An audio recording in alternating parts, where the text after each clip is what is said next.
dan salam budaya bagi saudaraku pecinta budaya Nusantara. Mari kita simak dan nikmati kembali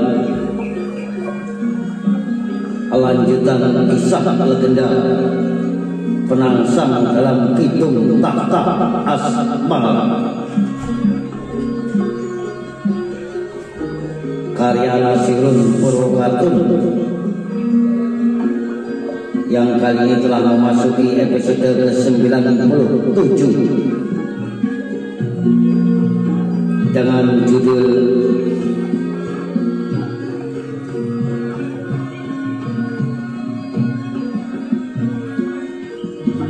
Suta Wijaya. Saudara, di episode yang lalu telah dikisahkan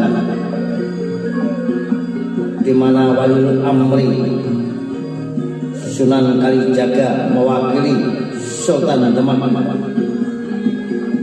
Sultan Windu, dan sang wakil Sultan Maskarbet tidak bisa hadir dalam peresmian Masjid Kudus milik Sunan Kudus yang oleh Sunan Kalijaga diberi nama Masjid Al-Aqsa Al-Amanah.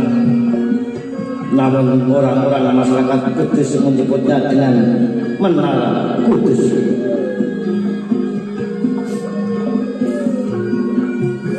Saudara, kita kembali ke Kadipaten Pajang, di mana penguasa tunggal Maskarbet yang didampingi oleh penasihatnya Ki Jurumatani dan Nayaka Praja tengah meresmikan sebuah pasanggaran milik leluhurnya di kawasan Pengging. Perayaan besar-besaran juga tengah berlangsung di Pengging, kawasan sejuk lereng timur Pegunungan Merapi di sebelah barat Kadipaten Pajang. Perayaan yang menjadi alasan Maskarbet tak bisa datang ke Kudus hingga memasrahkan kepada Sunan Kalijogo untuk mewakili Sultan Mukmin. Hari ini adalah hari yang berbahagia untuk Kanjeng dan juga kami.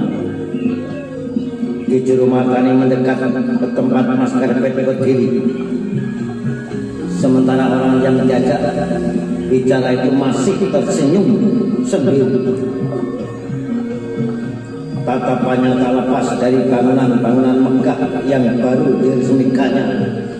Sebuah kawasan luas terdiri atas beberapa bangunan dengan titik pusatnya berupa pendopo besar yang gagah. Pendopo dengan luas lebih dari 100 depa panjang dan lebarnya.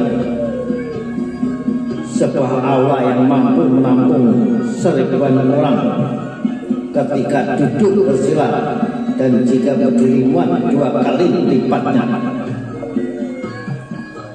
Bangunan dengan atap joglo yang tinggi dan hiasan ukiran indah pada tiang serta belandarnya.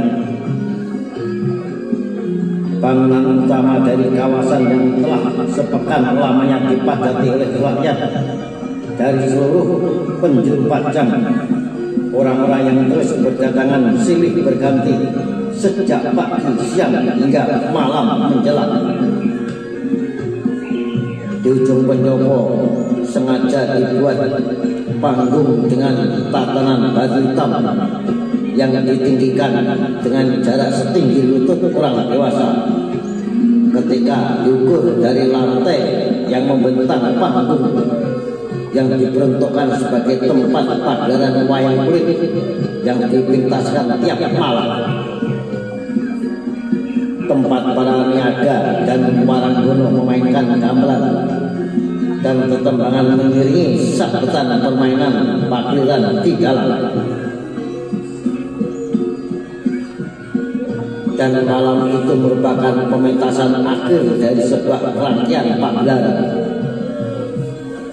Perayaan yang dibuka bertepatan dengan diresmikannya bangunan indah bernama Puri Pengging, sebuah bangunan kembali petilasan peninggalan ayahnya Ki Ageng Pengging yang pada masa kejayaannya memang merupakan kawasan kota raja dari kerajaan kakeknya Prabu Handayani. Pembangunan Puri Pengging ini adalah dalam rangka mensyukuri apa yang telah Kanjeng dapatkan. Kata Tuju pada waktu pertama melontarkan ide pembangunan kembali petilasan Pengging, sebab dari Pengging semangat Kanjeng bangkit kembali, maka sudah sepantasnya segala keberhasilan ini harus Kanjeng syukuri. Yang hamba yakin itu semata lepas dari dukungan para leluhur Kanjeng yang telah tiada. Maka pembangunan Puri Pengging nantinya bisa menjadi prasasti, menjadi penanda bahwa dari sanalah awal mula langkah kita melangkah. Demikian kata Ki Jurumatani kepada Mas Karepet. Mas Karepet akhirnya menyetujui rencana itu, karena memang dari Pengginglah ia mendapatkan kembali semangat untuk datang ke Kasultanan setelah dipecat sebagai tamtama dan terusir dari Kasultanan hingga berbulan-bulan dirundung kesedihan dan keputusan tanpa tujuan saat ia menginap 4 hari di makam orang tuanya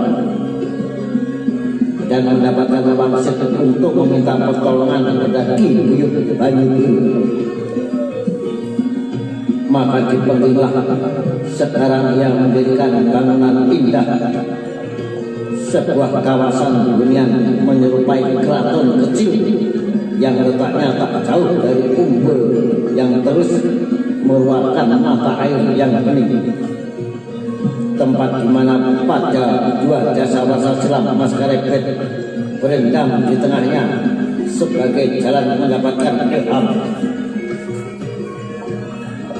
Dan tepat pada bulan Ruah Mangsa Kapitu, pembangunan pun selesai seluruhnya.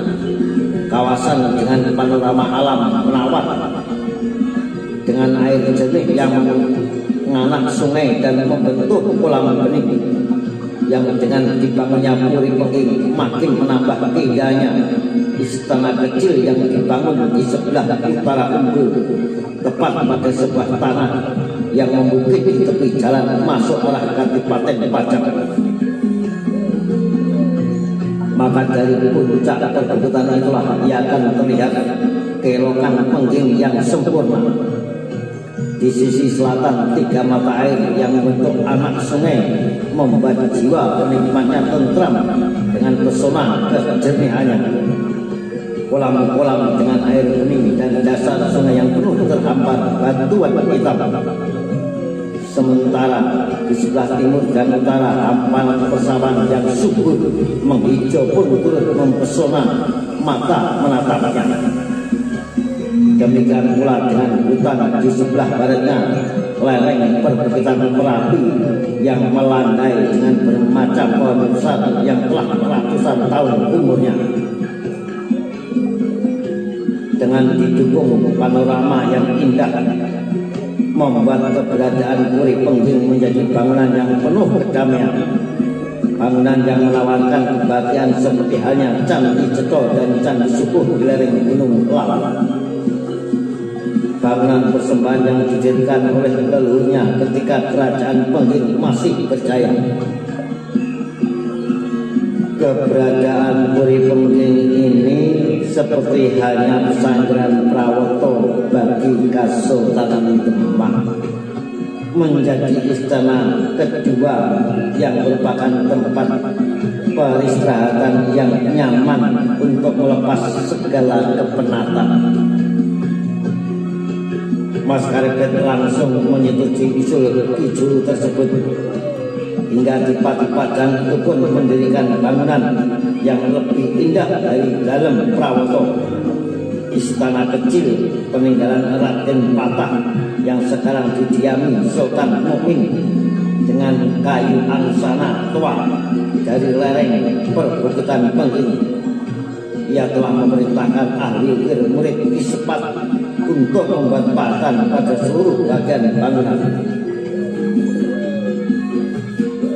Dan setelah setahun pengerjaan pembangunan pun selesai tepat pada waktunya, hingga Maskarepet berniat meresmikan berbarengan dengan perayaan yang digelarnya, yaitu perayaan atas keberhasilannya menduduki kursi wakil sultan yang menurut perhitungan Ki Juru tinggal selangkah lagi bisa berkuasa penuh atas takhta kesultanan. Si Buta Mukmin sebagai ulil amri sudah tak punya kekuasaan apa-apa lagi. Demikian pula dengan Romo Kudus, pemimpin waliul amri yang sudah tak punya gigi. Jadi sebenarnya sudah hampir terlaksana rencana kita, dan sebentar lagi merah hitamnya Demak benar-benar akan berada dalam genggaman Kanjeng Adipati. Demikian penegasan dan penguatan sang penasehat Ki Juru Martani kepada Maskarepet. Maskarepet tersenyum mendengar penuturan penasihatnya, dan ia sendiri pun membenarkan seluruh pendapat dari sahabatnya tersebut.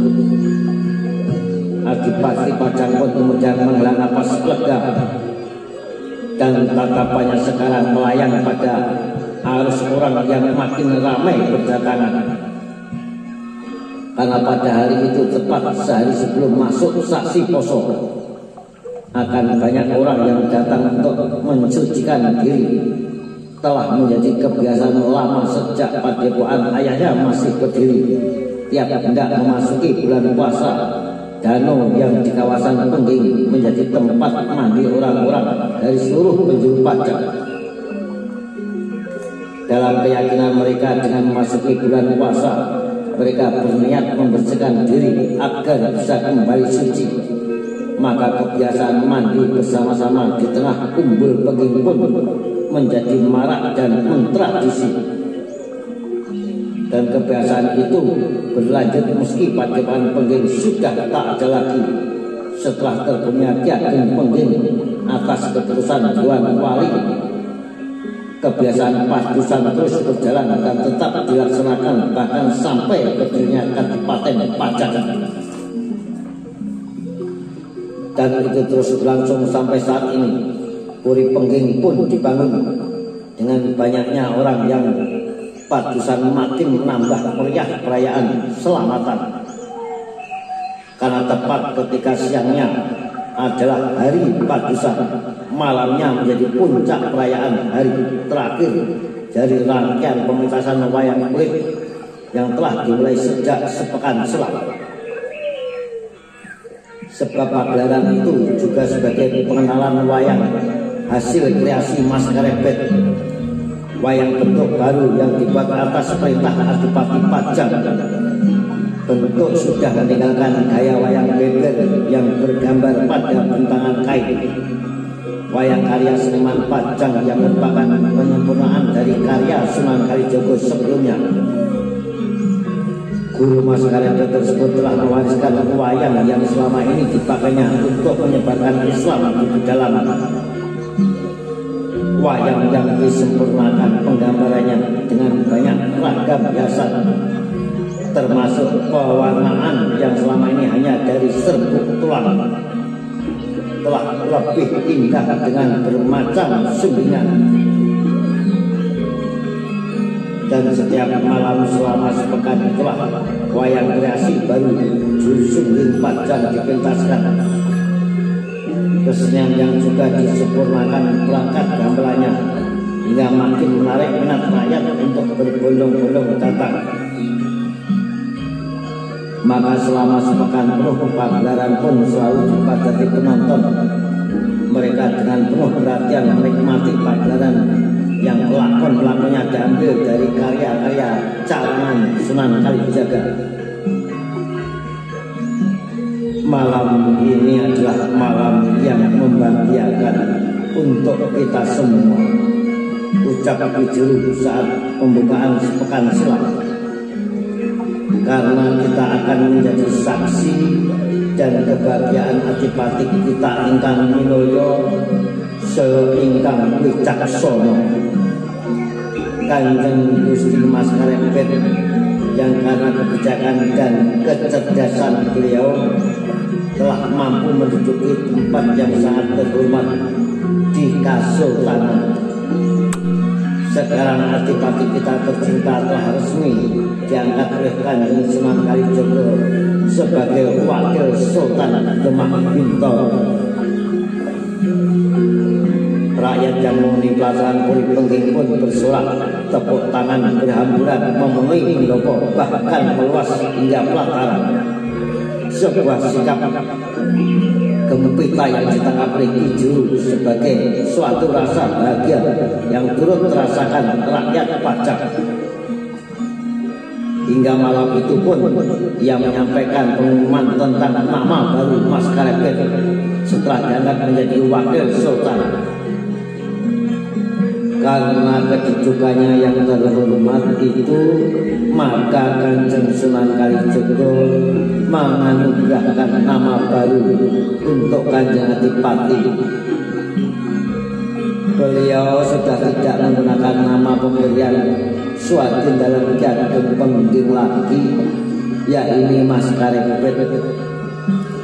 Karena sejak pengangkatan tersebut beliau telah menyandang nama baru, yakni Hadi Wijaya. Nama kebesaran yang berarti kemenangan, kebenaran. Karena kebenaran itulah yang pasti akan dimenangkan. Suro Diro Jaya Negara lebur dening pangastuti. Ucapan selamat itu pun kembali mendapatkan sambutan berupa sorakan. Orang-orang yang kemudian saling berbisik membicarakan Adipati mereka yang sekarang telah berganti nama menjadi Hadi Wijaya. Bisik-bisik yang tak didengar oleh Kijuru, apalagi Mas Karepet, hingga dengan penuh kepercayaan diri Adipati Pajang itu naik ke atas panggung untuk turut menyampaikan sambutan. Setelah abad silam, Swadhin dalam Ki Ageng Pengging memberikan nama Mas Karepet kepada saya karena saat kelahirannya telah mengadakan pagelaran wayang Karepet. Maka pada malam ini pun sama, saya sengaja menggelar pementasan wayang untuk merayakan pemberian nama baru saya. Maka silahkan pada para kaulaku semua untuk turut menikmati perayaan selama sepekan ke depan. Karena perayaan ini bukan keselamatan bagi saya saja, melainkan untuk kebahagiaan dan kemenangan kita bersama. Mas Karepet terus menyampaikan sambutannya dengan bersemangat. Namun ucapan Adipati Pajang itu seolah tak lagi didengarkan oleh para kaula yang memenuhi pelataran Puri Ageng. Sebab bertepatan dengan itu alunan gamelan sudah mulai berkumandang. Sayup-sayup irama tembang mulai mengalun tenang menjadi pembuka dari pagelaran wayang yang akan segera dipentaskan. Kebahagiaan malam ini juga bukan hanya perayaan penganugerahan nama baru bagi Kanjeng Adipati Hadi Wijaya sendiri, namun juga nama baru bagi seorang taruna bangsa, kebanggaan Kadipaten Pajang yang selama ini telah diangkat anak oleh beliau. Dialah putra pengasuh Ki Ageng Pemanan yang bernama Raden Bagusdana. Sejenak kemudian orang-orang pun menyaksikan seorang pemuda yang naik ke panggung pendopo Puri Pengging. Seorang remaja dengan pantaran wajah kuning cerah, sangat sesuai dengan namanya, Hanar, yang berarti cerah, kekuning-kuningan. Kemudian di belakangnya berdiri kedua orang tuanya, yaitu Ki Ageng Pemanan dengan didampingi oleh Roro Sugeng. Semua mata pengunjung menatap wajah ketiga orang tersebut. Keluarga pembesar Paca yang telah menjadi kamiko di pedepan manahan, sebab tatapan anaknya tak pernah terungkap. Tepat hingga kerumanan juga istri. Bahkan oleh Raden Bagus Danar sendiri yang nama aslinya adalah Bagus Subur. Pada malam ini Raden Bagus Danar akan mendapatkan nama baru dari ayah angkatnya. Siapakah nama baru itu? Marilah kita tunggu bersama nama yang akan dianugerahkan oleh Kanjeng Adipati Hadiwijaya. Kidul menutup sambutannya dengan penuh semangat, sementara rakyat yang menghuni Pendopo Solah tak menghiraukan apa yang disampaikan tentang pemberian nama baru yang akan disandang Raden Bagus Danar, atau selama ini dikenal dengan nama Mas Danang, seorang remaja yang terkenal kenakalannya di seluruh tlatah Pacar, yang dengan ketampangannya telah banyak mempermainkan hati perempuan. Bahkan bisik-bisik tengah berkembang, Mas Danang juga telah memikat hati seorang perempuan. Perempuan itu tak lain adalah selir simpanan ayahnya sendiri, yaitu Mas Karepet, yang sekarang telah berganti nama menjadi Hadiwijaya. Karena sesungguhnya sudah menjadi rahasia umum bahwa Mas Danang memang anak dari benih Hadiwijaya sendiri, yang meskipun ibunya adalah istri Ki Ageng Kemanan, telah terjadi hubungan rahasia di antara keduanya. Maka bagi rakyat yang melihat penganugerahan nama baru kepadanya seperti menonton pagelaran guru-guru yang tampil sebelum wayang kulitnya dipentaskan.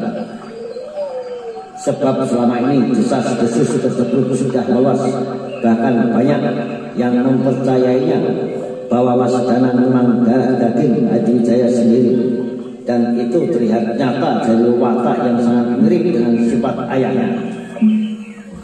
Kacang ora bakal ninggalke lanjaran, dan sebuah buah jatuh pun tak pernah jauh dari pohonnya. Begitu ucap seseorang ketika menanggapi tingkah laku Mas Danang yang tengah menjadi pergunjingan. Ucapannya kemudian mendapatkan balasan dari orang lainnya. Benarlah adanya, seperti itu dulu kelakuan ayahnya, seperti itu pula sekarang tingkah laku anaknya. Sementara yang lain juga terus menimpal, sing jenenge boyo iya mesti mana, boyo ora mungkin nglairake sapi. Yang namanya buaya itu pasti beranak, buaya tidak mungkin melahirkan sapi. Mata keranjang saja kok pakai diwariskan. Namun malam itu kunjungan yang sekian lama santer diucapkan tak terdengar ada yang berani menyampaikan. Semua hanya mendengarkan sambil lalu saja apa yang kemudian disampaikan oleh Adipati Pajang Hadiwijaya. Karena sekarang saya bernama Hadiwijaya, maka anak angkat saya ini pun saya beri nama Danang Sutawijaya atau Raden Bagus Danar putra laki-laki Hadiwijaya. Setelah itu pagelaran wayang kulit segera dimulai mengambil lakon Begawan Ciptoning yang merupakan pesanan sang Adipati Pajang sendiri. Sementara tentang pemberian nama baru tersebut justru tak mendapat perhatian sama sekali, dan tak ada yang memperdulikan lagi. Nah, saudara, sampai berjumpa di lanjutan kisah legenda Penangsang dalam Kidung Tahta Asmara berikutnya. Salam rayu, salam budaya, sampai jumpa.